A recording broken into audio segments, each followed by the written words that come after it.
नमस्कार, hot topic में आपका स्वागत है। मैं हूं अखिलेश शर्मा। बात करते हैं बिहार की, और लगता है कि बिहार में इस सवाल का जवाब मिल रहा है कि नीतीश कुमार के बाद बिहार की अगुवाई कौन करेगा। खुद बिहार के मुख्यमंत्री नीतीश कुमार बार बार ये संकेत दे रहे हैं कि तेजस्वी यादव ही उनके राजनीतिक उत्तराधिकारी होंगे। आज बिहार विधानसभा में महागठबंधन विधायक दल की बैठक में नीतीश कुमार ने तेजस्वी यादव की ओर इशारा करते हुए कहा कि 2025 के विधानसभा चुनाव में तेजस्वी को आगे करना है, यानी 3 साल बाद बिहार का चुनाव तेजस्वी की अगुवाई में लड़ा जाएगा। आज शाम पटना में आयोजित एक कार्यक्रम के दौरान इस बारे में पूछे जाने पर नीतीश कुमार ने फिर से यह बात दोहराई है। 2025 में बिहार का नेतृत्व करेंगे। एकदम करेगा, समझ गए ना सर।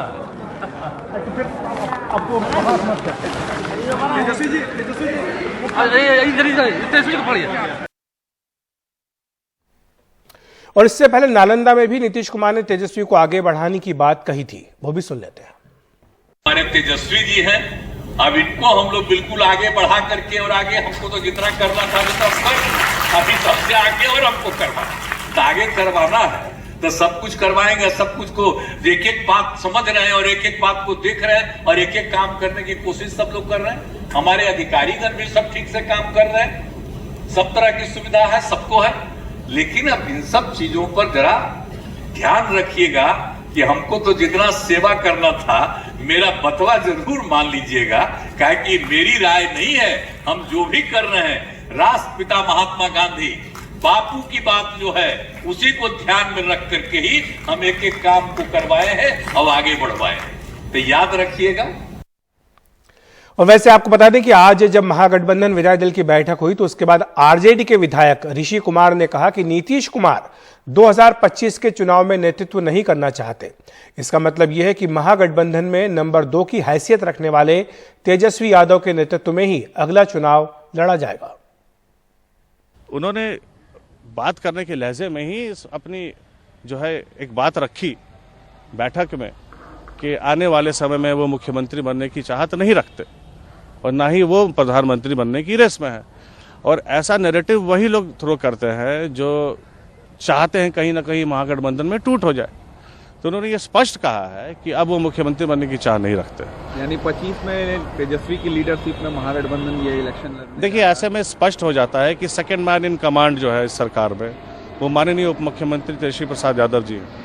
अब जब मुख्यमंत्री चाह नहीं रखेंगे पैक को लीड करने की तो सेकेंड मैन इन कमांड वो आगे आएंगे। तो स्वाभाविक सी बात है कि तेजस्वी प्रसाद यादव जी के नेतृत्व में चुनाव होगा। शाम पटना में एक कार्यक्रम हुआ, उसके बाद तेजस्वी यादव ने कहा कि नीतीश हमारी टीम के कप्तान हैं और हम भाग्यशाली हैं कि देश के इतने अनुभवी मुख्यमंत्री के साथ काम करने का अवसर मिल रहा है। माननीय मुख्यमंत्री जी देश के सबसे अनुभवी मुख्यमंत्री हैं। ये हम लोगों भाग्यशाली हैं कि इनके नेतृत्व में हम लोगों को काम करने का मौका मिला है। We all are one team और ये टीम के कप्तान हैं। इनके नेतृत्व में हम सब लोगों को काम करना है, बिहार को आगे बढ़ाना है। तो हम यही उम्मीद करेंगे आप सब लोगों से कि अपने जिम्मेवारियों को आप लोग निभाएं। तो नीतीश कुमार ने अपने उत्तराधिकारी के बारे में 2 बयान दिए हैं। इस बयान के क्या मायने निकाले जाए, हमारे सहयोगी मनीष कुमार ने हमें कुछ जानकारी इस बारे में भेजी है।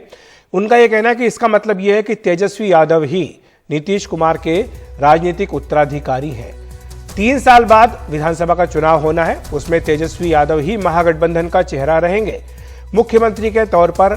इसका मतलब साफ है कि नीतीश कुमार का यह आखिरी टर्म है और नीतीश कुमार प्रधानमंत्री पद की दौड़ में नहीं है।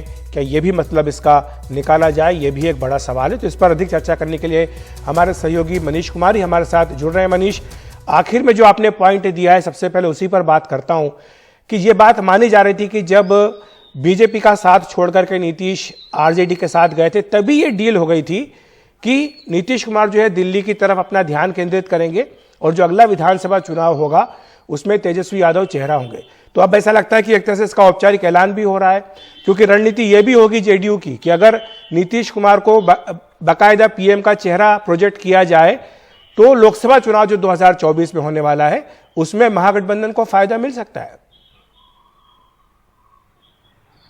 अखिलेश, दो बातें हैं। एक, पहला, इस पूरे मामले की शुरुआत जो हुई कल नीतीश कुमार ने नालंदा की सभा में की है। जो नालंदा है नीतीश कुमार का कर्म भूमि भी है, उनका पैतृक स्थान भी है, और वहां पर एक डेंटल कॉलेज के उद्घाटन के बाद उन्होंने ये बात कही। तो नालंदा का जो प्लेस चुना, उसी समय से लोगों को लगने लगा था कि नीतीश कुमार इस आजकल कुछ महीनों से जो भी राजनीतिक अटकलें चल रही हैं उस पर विराम लगाना चाहते हैं। और उन्होंने कल शाम से ही और आज दोपहर तक, या कहिए आज शाम तक, ये बात जो है 3 बार स्पष्ट की है कि उनका राजनीतिक अधिकारी तेजस्वी यादव ही होंगे और वो अपने जो राजनीतिक जीवन का, खासकर मुख्यमंत्री के रूप में, वो आखिरी टर्म अभी फिलहाल अपने आखिरी टर्म में है।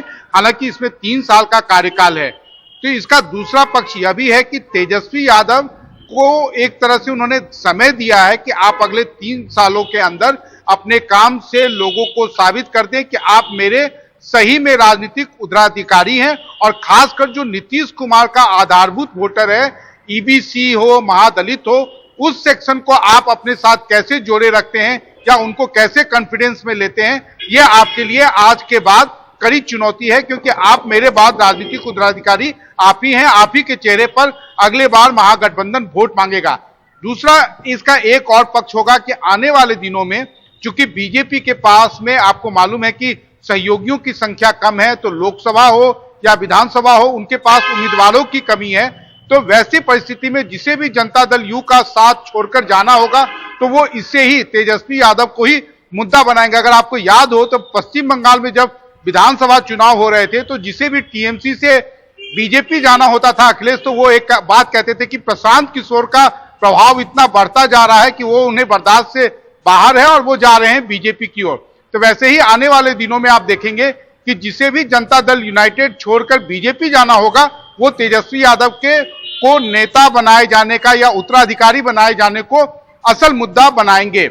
अब बात हुई 2024 की, तो ये बिहार में 2014 और 2019 में यह देखा गया अखिलेश कि बहुत सारे जो आरजेडी के वोटर हैं वो लोकसभा के चुनाव में यह मानकर चलते हैं कि चूंकि उनके नेता का बहुत ज्यादा स्टेक नहीं है, तो वो नरेंद्र मोदी के नाम पर वोट करते हैं। तो उस वोटर को एक तरह से बांधने की ये एक, वो चाहे नीतीश का आधारभूत वोटर हो या आरजेडी का वोटर हो, उसको एक तरह से एकजुट रखने की कोशिश की जा रही है कि अगर लोकसभा में परफॉर्मेंस अच्छा होता है, नरेंद्र मोदी अगर हारते हैं, तो ना केवल दिल्ली में नीतीश कुमार के लिए दरवाजा खुलेगा, बल्कि साथ साथ बिहार में भी तेजस्वी यादव जो है वो 25 के पहले 24 में ही मुख्यमंत्री होंगे। तो आप कह सकते हैं कि ये जो नेता हैं, कोई भी बयान जो देते हैं उसमें बहुत सारी उनकी एक तरह से आशाएं होती है या रणनीति होती है। अखिलेश, बिल्कुल मनीष, बहुत बहुत शुक्रिया आपका इस तमाम जानकारी के लिए, विस्तार से समझाने के लिए कि नीतीश कुमार की आखिर रणनीति क्या है 2024 और 2025 के चुनावों के लिए। हॉट टॉपिक में वक्त है एक ब्रेक का।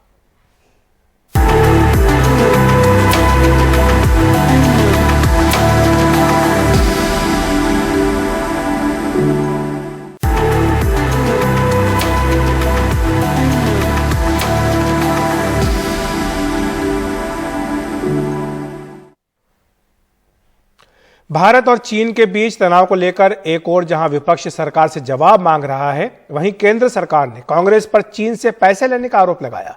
संसद में केंद्रीय गृह मंत्री ने यूपीए सरकार से जुड़े 5 तीखे सवाल पूछे। राजीव गांधी फाउंडेशन को 2005-6 और 2006-7 के वित्तीय साल में चीनी दूतावास से 1,35,00,000 रुपए का अनुदान प्राप्त हुआ था। केंद्रीय गृह मंत्री के बयान ने साफ कर दिया कि तवांग के मुद्दे को लेकर मोदी सरकार की रणनीति आक्रामक रहेगी। दरअसल केंद्रीय गृह मंत्रालय ने 2 महीने पहले राजीव गांधी फाउंडेशन की FCRA क्लियरेंस रद्द कर दी थी, क्योंकि वो सामाजिक कल्याण से जुड़ा काम नहीं कर रहे थे। लेकिन मामले ने संसद में राजनीतिक रूप ले लिया और केंद्र सरकार ने इसे तवांग से जोड़ दिया। अमित शाह ने कांग्रेस पर दोहरे रवैये का आरोप लगाते हुए ये भी जोड़ा कि कांग्रेस के समय ही चीन ने भारत की जमीन हड़प ली। ये भारतीय जनता पार्टी की सरकार है, नरेंद्र मोदी इसके प्रधानमंत्री है, और जब तक भारतीय जनता पार्टी की मोदी सरकार चल रही है, 1 इंच जमीन पर भी कोई कब्जा नहीं कर सकता। अमित शाह ने कई और सवाल खड़े किए।